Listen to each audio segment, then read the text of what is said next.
आपके phone, electric car और even fighter jet, सब कुछ में ऐसे एलिमेंट्स यूज़ होते हैं जो दुनिया में रेयर है। अब इमेजिन कीजिए इन रेयर एलिमेंट्स का एक बड़ा सोर्स इंडिया, स्पेशली तेलंगाना बन जाए। Sounds use right? जय हिंद फ्रेंड्स, मैं हूं विकास और आज के वीडियो में हम एक ऐसे डिस्कवरी के बारे में बात करने वाले हैं जो इंडिया के लिए स्ट्रेटेजिकली और इकोनॉमिकली दोनों लेवल पे काफ़ी सिग्निफिकेंट हो सकती है। तेलंगाना में रिसेंटली कुछ रेयर एलिमेंट्स यानी REE की प्रेजेंस कंफर्म की गई है। ये वही मेटल्स है जो मॉडर्न टेक्नोलॉजी के बैकबोन बन चुके हैं। सबसे पहले रेयर अर्थ एलिमेंट्स होती क्या है, इनका नाम रेयर क्यों है, आइए जानते हैं आज के इस वीडियो में। टोटल 17 एलिमेंट्स होते हैं जो REE की कैटेगरी में आते हैं, जैसे नियोडीमियम, लैंथेनम, सीरियम, येट्रियम। इनका यूज़ हाईटेक डिवाइसेस जैसे EV Motors, wind turbines, smartphones और इवन मिसाइल गाइडेंस सिस्टम्स में यूज़ होता है। इनका एक्सट्रैक्शन और प्रोसेसिंग बहुत कॉम्प्लेक्स होता है। आज के टाइम में दुनिया का 90% से ज़्यादा REE प्रोडक्शन सिर्फ एक कंट्री के हाथ में है, वो है चाइना। इस वजह से चाइना काफ़ी स्ट्रेटेजिक कंट्रोल रखता है वर्ल्ड के टेक सप्लाईज चेन्स पे।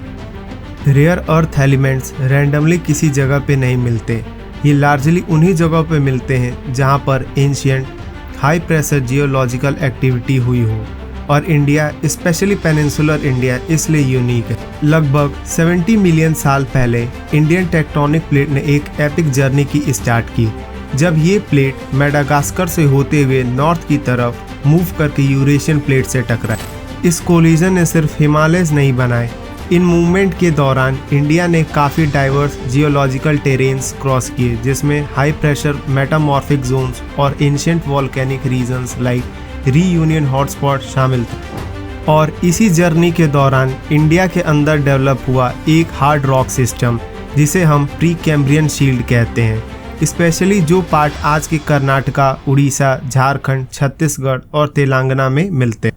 यह वही हार्ड रॉक रीजन्स हैं जहाँ पे ज़्यादातर rare earth elements, radioactive minerals और स्ट्रेटेजिक मेटल्स मिलने की पोटेंशियल होती है। तो जियोलॉजिकल टर्म्स में देखा जाए, इंडिया लिटरली एक एंशिएंट ट्रेजर चेस्ट के ऊपर बैठा हुआ है।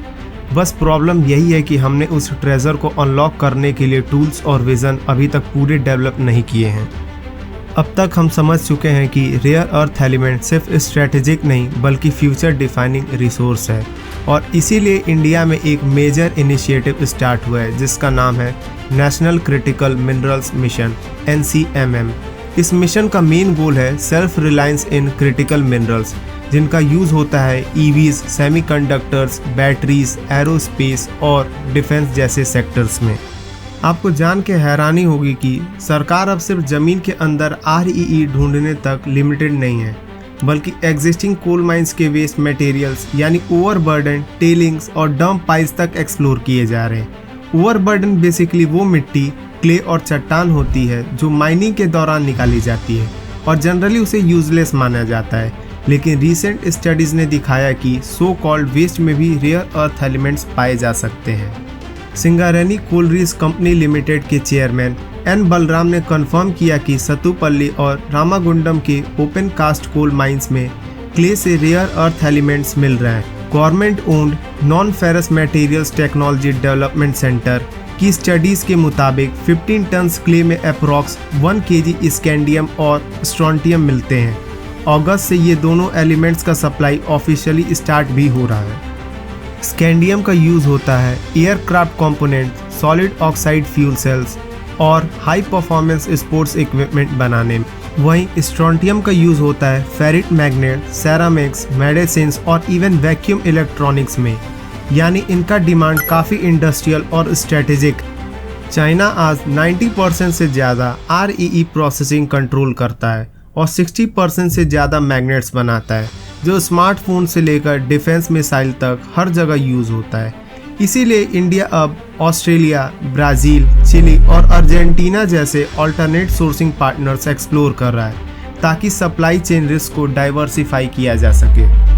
गवर्नमेंट अब सर्कुलर इकोनॉमी को भी पुश कर रही है, जिसमें माइनिंग वेस्ट, ओल्ड इलेक्ट्रॉनिक्स और इंडस्ट्रियल रिजेक्ट से मिनरल्स एक्सट्रैक्ट किए जा रहे हैं। जुलाई 2025 से हर माइन को मैंडेट दिया जाएगा कि वो अपने वेस्ट, टेलिंग्स और डंप्स का साइंटिफिक टेस्टिंग करें, ताकि अगर क्रिटिकल मिनरल्स मिले तो उसका एक्सट्रैक्शन स्टार्ट किया जा सके।